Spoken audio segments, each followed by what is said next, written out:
Hello மக்களே வணக்கம். நான் ரொம்ப நாள் நம்ம பேச வேண்டாம், சைலண்டாக இருக்கலாம். நம்ம வந்து நான் சப்போர்ட் பண்ண கட்சி ஜெயிச்சிச்சு, நம்ம ரொம்ப தலைக்கெடுத்து ரொம்ப மற்றவங்களை வருத்தப்படுற மாதிரி செயல்கள்லாம் எதுவுமே செய்ய வேண்டாம். நம்ம வந்து ஆக்கப்பூர்வமான வேலையில் நம்ம பாட்டுக்கு வேலையை செஞ்சு நம்மளோட கட்சியோட பேரை நிலைநாட்டுவோம் அப்படின்றதுல உறுதியாக இவ்வளோ நாள் இருந்தேன், இனியும் இருப்பேன். இப்போ எதுக்காக இந்த பதிவு போடுறேன் அப்படின்னு கேட்டிங்கன்னா, வேறு எதுக்காகவும் இல்லைங்க.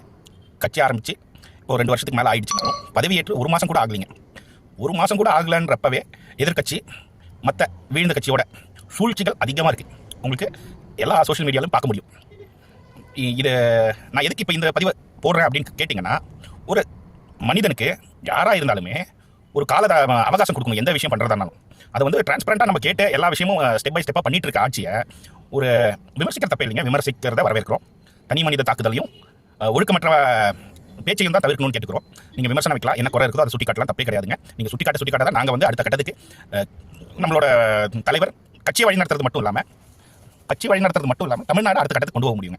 நான் வந்து அப்படி தான் பார்க்குறேன். எனக்கு இந்த கட்சினால ஏதாவது ஆதாயம் இருக்கா, பணம் கொடுக்குறாங்களா, இல்லை ஏதாவது ஆதாயம் இருக்கான்னு கேட்டிங்கன்னா 5 பைசாக்கு எனக்கு எந்த பிரயோஜனம் கிடையாதுங்க. ஆனால் தமிழ்நாடுன்ற நாடு வளரும் போது எனக்கு ஒரு பெருமை தானங்க. நான் தமிழ்நாட்டில் இருக்கேன், எங்களோட சிஎம் வந்து எங்கள் நாட்டை வந்து நல்லபடியில் மேம்படுத்தி போறாரு, அதில் நான் வாழ்றேன் போது எனக்கு ஒரு பெருமை. அந்த பெருமைக்காக மட்டும் இல்லைங்க, நம்ம மக்கள் எல்லாரும் ஒன்றா வளரும் போது அதற்கான சந்தோஷமும் சமாதானமும் எனக்கு நிறைவாக இருக்குங்க. உண்மையாக சொல்ல போனால் நம்ம அதை தான் நான் எதிர்பார்த்து இந்த ஆட்சியை ரொம்ப வரவேற்கிறேங்க. அவங்க ஸ்டெப் பை ஸ்டெப்பாக ஒவ்வொரு இனிஷியேட்டிவ் எடுக்கிறதும் வந்து நாட்டு மக்களை யோசிச்சு மட்டும்தான் எடுக்கிறாங்க. ஆனால் இந்த சூழ்நிலையில் பலவிதமான இன்சிடென்ட்ஸ் நடக்குது, அதற்கு தீர்வும் கிடைச்சிக்கிட்டே தான் இருக்கு. பட் விமர்சனத்தை வைக்கிறவங்க அதுக்கான தீர்வு என்னன்றதை நீங்க பார்க்காம இவ்வளவு நாள் இப்படி நடந்தது அப்படி நடந்தது, அதுக்கான தீர்வு என்ன கிடைச்சதுன்றதை நீங்க பார்த்துருக்கீங்களா? இப்போ நீங்க பாருங்க, என்னென்ன கிரைம்ஸ் நடக்குதோ அதுக்கு இமீடியட் ஆக்ஷன் எடுக்கிறாங்க. ஆக்ஷன் எடுக்கிறது மட்டும் இல்லாமல் அதுக்கான சொல்யூஷனும் இருக்குங்க. மக்களை நீங்க இந்த அளவுக்கு எழுச்சியா நீங்க எங்கேயாவது பார்த்துருக்கீங்களா? திருச்சியில இப்போ ஒரு கொலை நடந்தது. கொலை முயற்சியில் ஒரு பொண்ணை காலேஜ் ஸ்டூடெண்ட் கத்தியால் வெட்டிட்டு இது பண்ணாங்க.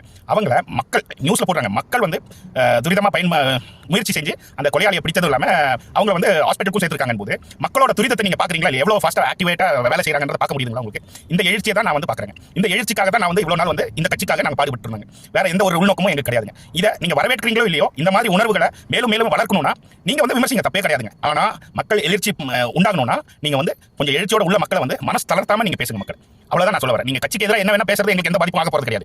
ஆனா சூழ்நிலையை மாற்ற மக்களை வந்து நீங்க விமர்சனம் வச்சு அவங்க இப்ப எழுந்து வர அந்த எழுச்சியை வச்சு நீங்க வந்து தரைக்குறைவா பேசுறதோ, இல்லாட்டி வந்து மக்கள் இவங்க ஓட்டு போட்டனால இவங்க தற்கொலைன்னு சொல்றதோ, அணில் குஞ்சுன்னு சொல்றதோ, அது வந்து சிறந்த விமர்சனத்தான அழகு இல்லை. மேலும் எந்தெந்த இனிஷியேட்டிவ் எடுத்தாலும் நல்லதுன்னு போது யாரா இருந்தாலும் சப்போர்ட் பண்ணுன்றதா என்னோட கோரிக்கையா இருக்கு.